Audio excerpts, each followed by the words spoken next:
لك كم سنة ببغداد؟ 5 سنوات. يا عيني ما رايح للشام؟ لا والله ما رايح. بتشيك هسه ولا لا؟ ليش تبتشيني؟ تشيني. لا ما بتشيك، شاورمتك طيب. الأحباب راحوا لوين بنرجع؟ منو اللي راح؟ والدتي متوفية يعني ما يعني مين بدي حن، ما في شيء حن لها. ماتت أمي وبيدنا وكيف ذكرياتنا. عمري أنا آسفة. لا فدوى. أنا أحكي له وأرجع أتندم. فدوى لا فدوى لك لا فدوى. هاي فدوى لك مالك. يعني بيشتاق للبلد، بيشتاق للأهل، للجمعة الحلوة اللي كانت تفرحنا، للقمة البسيطة اللي كانت تجمعنا، بس للأسف يعني. عيني زين. أنت يا موالي؟ 95.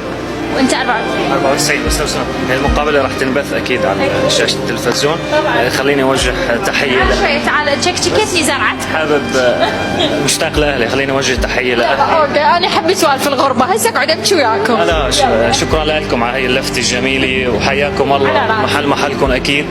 خليني أوجه تحية لأهلي بسوريا بالسويداء ولأصدقائي عموما، وإن شاء الله نشوف الجميع بخير والسلام. شكرا لكم، شكرا لكم، يعطيكم الألف عافية. الله يسلمك.